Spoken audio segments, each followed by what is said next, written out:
आज हम लोग रदरफोर्ड के एक्सपेरिमेंट को पढ़ेंगे। जो रदरफोर्ड का एटॉमिक मॉडल है उसको हम पढ़ेंगे।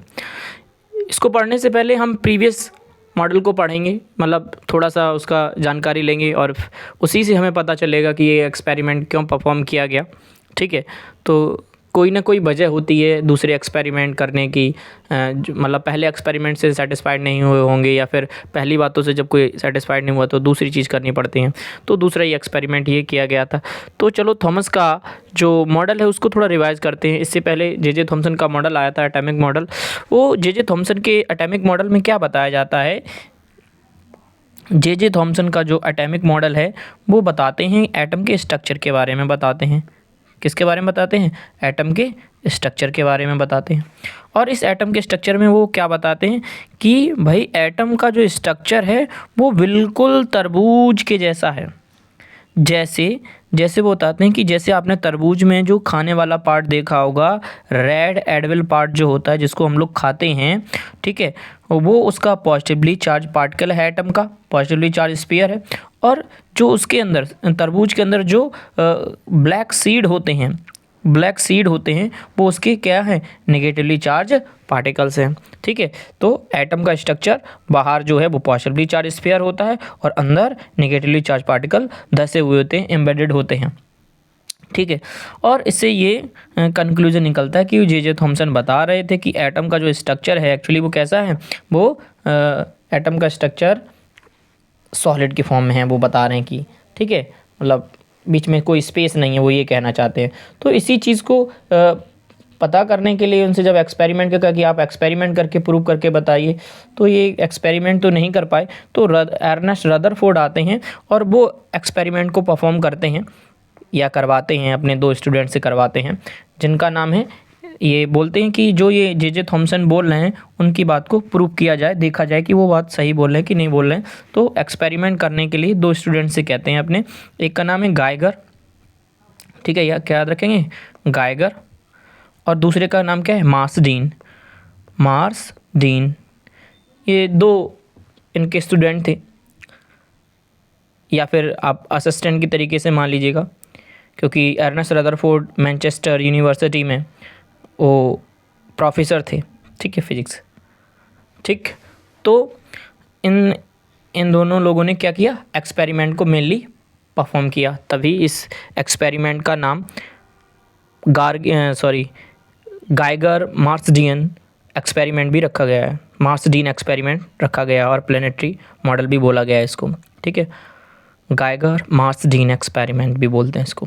तो चलिए इस एक्सपेरिमेंट में क्या किया गया सबसे पहले हम लोग देख लेते हैं। रदरफोर्ड के एक्सपेरिमेंट में तो गोल्ड फॉयल को सिलेक्ट किया गया।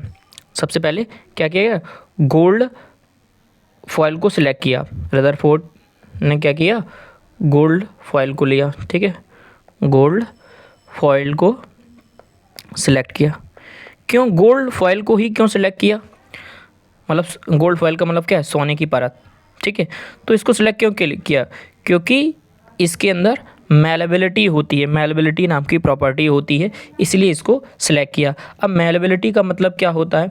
मेलेबिलिटी का मतलब होता है कि जब भी कभी आप किसी भी मेटल को आप हैमर से स्ट्राइक करें, हथौड़े से मारें, और जैसे मान लो ये कोई मटेरियल है, इसको आप हथौड़े से मारते क्या करें, जैसे आप हथौड़े से इसको स्ट्राइक करें तो ये जो मेटल है वो फैलने लगे, मतलब फैल जाएगा पूरे में। तो ये प्रॉपर्टी क्या कहलाती है? मेलेबिलिटी कहलाती है।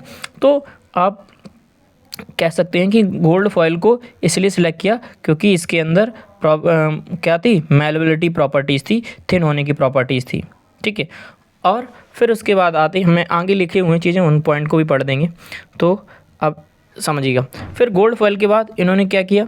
इन्होंने अल्फ़ा पार्टिकल्स के लिए रेडियो एक्टिव सोर्स लिया, एक रेडियो एक्टिव एलिमेंट लिया, ठीक है, और इस रेडियो एक्टिव एलिमेंट से क्या निकल रहे थे? अल्फ़ा पार्टिकल्स निकल रहे थे। रेडियो एक्टिव एलिमेंट से क्या निकल रहे थे? अल्फ़ा पार्टिकल्स निकल रहे थे। अब ये अल्फ़ा पार्टिकल क्या होते हैं? Alpha particles doubly charged helium atom होते हैं या हीलियम आयन होते हैं। ठीक है, डबली चार्ज हीलियम आयन होते हैं, ये एनसीईआरटी ने बोला है। अब दूसरे तरीके से भी समझ सकते हो कि अल्फ़ा पार्टिकल क्या होते हैं। अल्फ़ा पार्टिकल कुछ और नहीं, ये पॉजिटिव हैवी पार्टिकल्स हैं। क्या हैं? हैवी पॉजिटिव पार्टिकल्स हैं, ठीक है, हैवी पॉजिटिव पार्टिकल्स हैं, ठीक है। फिर उसके बाद इन्होंने एक फ्लोरोसेंट स्क्रीन का भी इस्तेमाल किया इस एक्सपेरिमेंट में, वो हम आगे देखेंगे, जो कि जिंक सल्फाइड से बनी हुई थी। जब अल्फ़ा पार्टिकल की बॉम्बार्डिंग कराएंगे तो उस दौरान ये अल्फ़ा पार्टिकल उस जिंक मतलब गोल्ड फॉयल से पास करके जब उस जिंक सल्फाइड की स्क्रीन पर टकराएंगे तो वहाँ पर लाइट ग्लो करेगी ग्रीन कलर की, वो देखेंगे धीमे धीमे। और कहते हैं इस रेडियो एक्टिव एलिमेंट को रखने के लिए इन्होंने एक लेड बॉक्स का भी इस्तेमाल किया था, ठीक है। तो ये देखिए पूरा का पूरा ये रेडियो एक्टिव सोर्स, ये बॉक्स है रेडियो एक्टिव बॉक्स, और इसमें रेडियो एक्टिव एलिमेंट रखा हुआ है, मतलब सोर्स रखा हुआ है रेडियो एक्टिव सोर्स।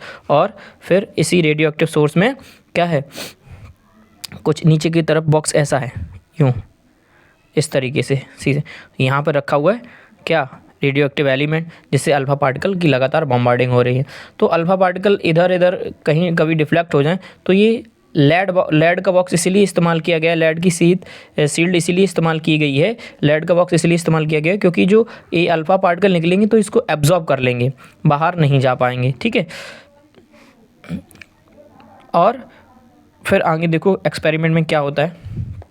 चलिए फिर अब इस एक्सपेरिमेंट को परफॉर्म किया जाता है। फिर परफॉर्म करने के दौरान ये कुछ ऑब्जर्वेशन देखते हैं। क्या क्या देखते हैं ये, इन्होंने देखा कि मोस्टली जो अल्फ़ा पार्टिकल है जब बॉम्बार्डिंग कराएगी तो मोस्टली अल्फ़ा पार्टिकल जो हैं वो क्या हुए, वो इस गोल्ड फॉयल से पास हो गए। देखिएगा आप कितने सारे अल्फ़ा पार्टिकल जो हैं वो पास हो गए, मोस्टली अल्फ़ा पार्टिकल पास हो गए।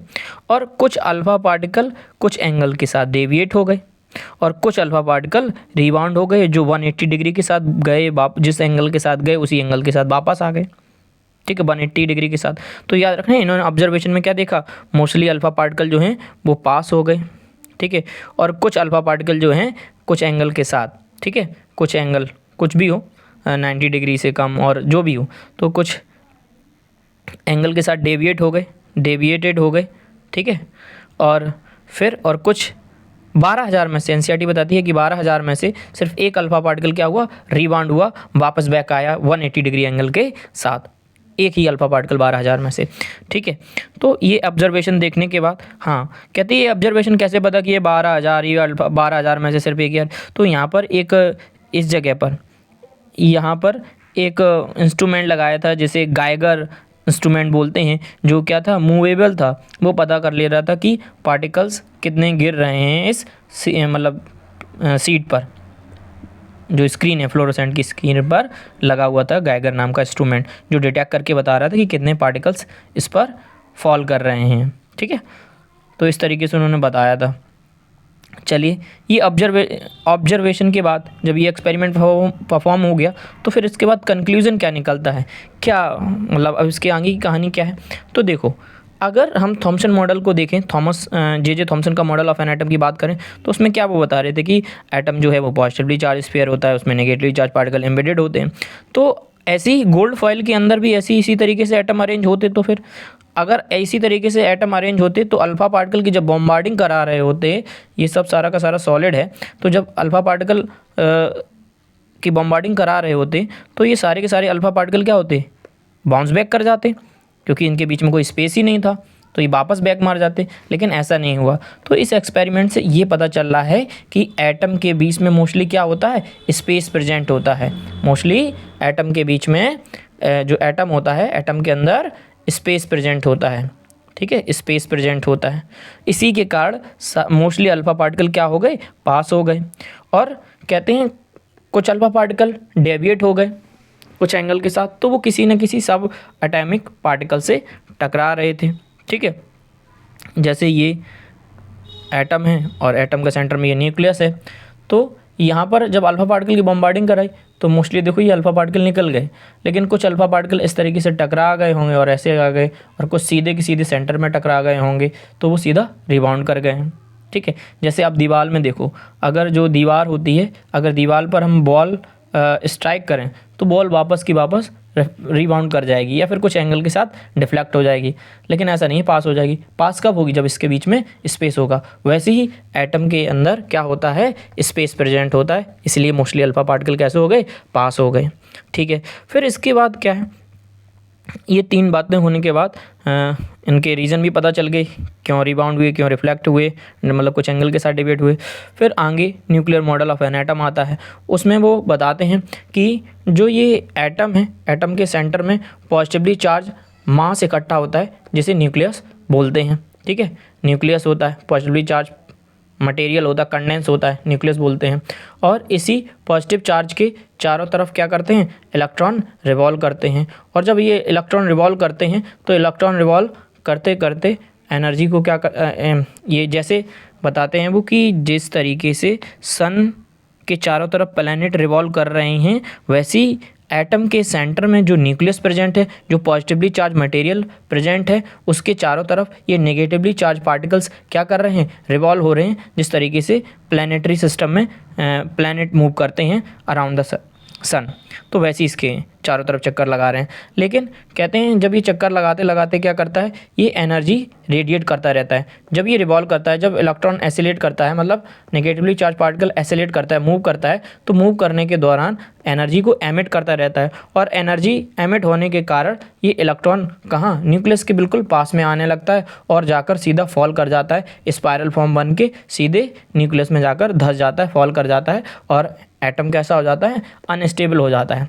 और ये बताते हैं कि एटम के जो न्यूक्लियस का साइज़ होता है वो बहुत छोटा होता है एटम के कंपैरिजन में। ठीक है, ये भी बताते हैं कि न्यूक्लियस का जो साइज़ है वो बहुत छोटा होता है एटम से, और एटम का अभी आगे हम देखेंगे कि कितना वो बताएं। ठीक है, तो इस तरीके से ये फॉल कर जाता है, ये इन्होंने बताया था। इनके ड्रॉबैक भी बताएंगे अभी आगे। चलिए अब थोड़ा पढ़ लेते हैं धीमे, स्लोली जो समझाया है तो और क्लियर हो जाएगा। तो देखो, कहते हैं Ernest Rutherford was the interested in knowing how electron arrange within the atom. Ernest Rutherford जानना चाहते थे कि बहुत इंटरेस्टेड जानना चाहते थे कि कैसे इलेक्ट्रॉन अरेंज हैं एटम के अंदर। तो इसीलिए ये एक्सपेरिमेंट को डिज़ाइन किया गया, परफॉर्म किया गया, जिसको fast moving alpha particles fall in the fast moving alpha particle were made to the fall on a thin gold foil. मतलब ये एक्सपेरिमेंट किया गया अल्फ़ा पार्टिकल वाला, बॉम्बार्डिंग ऑफ अल्फ़ा पार्टिकल। अच्छा, इन्होंने गोल्ड फॉयल क्यों सिलेक्ट की? क्योंकि ये thin layer as a possible थी, मेलेबिलिटी के कारण ये बिल्कुल थिन शीट में कन्वर्ट हो सकती थी, इसलिए इसका इस्तेमाल किया गया था। और ये कितनी थिक एटम थी? 1000 एटम थिक थी। और अल्फ़ा पार्टिकल क्या होते हैं?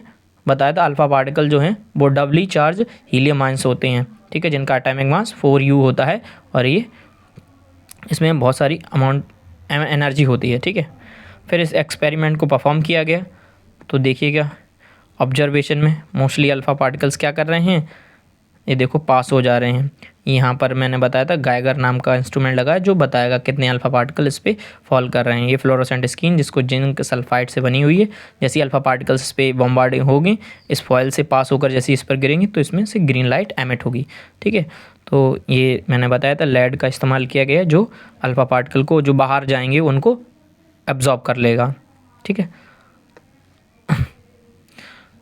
यहाँ देखिए आप, अल्फ़ा पार्टिकल मोस्टली क्या हो गए? ये पास हो गए, ये अल्फ़ा पार्टिकल मोस्टली पास हो गए, और कुछ अल्फ़ा पार्टिकल एंगल के साथ मुड़ गए और कुछ सीधे के सीधे रिबाउंड कर गए हैं। ठीक है, अब कहा जा रहा है कि most of the alpha particle जो हैं वो पास्ट हो जाते हैं स्ट्रेट लाइन गोल्ड फॉयल से, और कुछ अल्फ़ा पार्टिकल हैं स्मॉल एंगल के साथ, और 12000 में से एक जो है अल्फ़ा पार्टिकल कैसा हो जाता है? रिबाउंड हो जाता है। कहीं कहीं 20000 लिखा हुआ है, और कहते हैं जो कुछ एंगल के साथ था, मतलब जो कुछ एंगल के साथ रिबाउंड नहीं, 8000 में से एक अल्फ़ा पार्टिकल जो है वो कुछ एंगल के साथ डेविएट हो रहा था। ठीक है, और रिबाउंड मतलब 180 डिग्री एंगल के साथ 12000 में से एक, कहीं कहीं 20000 भी लिखा हुआ है। ठीक है, आइए इस एक्सपेरिमेंट से कंक्लूजन क्या निकलता है कि एटम के अंदर मोस्टली स्पेस प्रेजेंट होता है, इसीलिए अल्फ़ा पार्टिकल पास हो गए। और फिर इसके बाद कहते हैं कोई ना कोई किसी अल्फ़ा पार्टिकल, जो अल्फ़ा पार्टिकल हैं जो डिफ्लेक्ट हो रहे थे वो किसी ना किसी सब एटॉमिक पार्टिकल से या फिर न्यूक्लियस टकराने के कारण डिफ्लेक्ट हो रहे थे और रिबाउंड हो रहे थे। ठीक है, फिर उसके बाद यहाँ पर भी आप समझ सकते हैं, ये देखिए सीधे के सीधे अल्फ़ा पार्टिकल जो हैं वो पास हो गए और कुछ रिबाउंड हो गए हैं, और कुछ डिफ्लेक्ट हो गए कुछ एंगल के साथ, ठीक है। जो ये डिफ्लेक्ट हुए कुछ एंगल के साथ वो मैंने बताया 8000 में से एक ही डिफ्लेक्ट हुए हैं, ठीक है। आगे की बात करें, अब ये मैंने बताया था रदरफोर्ड का nuclear model of an atom था।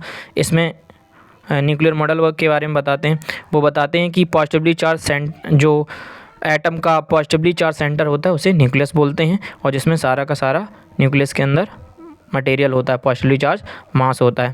Nearly all the mass of an atom reside in the nucleus. जो भी एटम का मास होता है सारा का सारा वो न्यूक्लियस के अंदर ही रिसाइड करता है, ये बताया गया। फिर इलेक्ट्रॉन रिवॉल्व करता है न्यूक्लियस के चारों तरफ, एक वेल डिफाइंड ऑर्बिट में घूमता रहता है, ठीक है। और फिर कहते हैं कि जो न्यूक्लियस का साइज होता है वो बहुत छोटा होता है, very small as compare to the size of atom, ठीक है। फिर और इन्होंने डाटा दिया नहीं है तो मैं बता दूं कि एटम का जो रेडियस है वो कितना है, 10⁻⁻10 मीटर था, और न्यूक्लियस का जो रेडियस था वो कितना था, 10⁻15 मीटर रेडियस था। तो ये न्यूक्लियस इतना छोटा है और एटम जो है वो इतना छोटा है, ठीक है। तो न्यूक्लियस बहुत ही ज़्यादा छोटा होता है एज़ कम्पेयर टू एटम, ठीक है। और इसके बाद वो मैंने बताया था कि ड्रॉबैक क्या हैं इनके ड्रॉबैक भी जान लेते हैं। ड्रॉबैक देखें तो ये क्या नहीं बता पाए। ड्रॉबैक की अगर बात करें, इनके ड्रॉबैक ये हैं कि एटम की स्टेबिलिटी के बारे में नहीं बता पाए, ठीक है।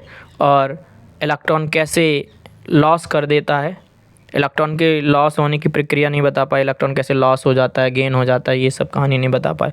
इलेक्ट्रॉन के डिस्ट्रीब्यूशन के बारे में नहीं बता पाए, इलेक्ट्रॉन के डिस्ट्रीब्यूशन के बारे में नहीं बता पाए, ठीक है।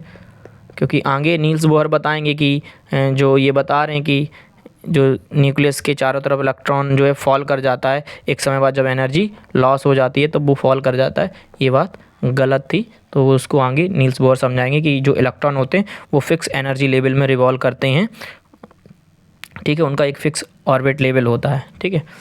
और कहते हैं ये किससे ड्रॉबैक को, तो मैग्नेटिक थ्योरी होती है, उसके थ्रू मैक्सवेल की थ्योरी के द्वारा इसको डिस्कार्ड किया गया था। जो भी मतलब इन्होंने बताया था कि इलेक्ट्रॉन एनर्जी रेडिएट कर देते हैं और फॉल कर जाते हैं, तो उस एक्सपेरिमेंट के थ्रू, ठीक है। अगर हमारी वीडियो अच्छी लगे तो लाइक करें और लोगों के साथ शेयर करें और कमेंट करके बताएं।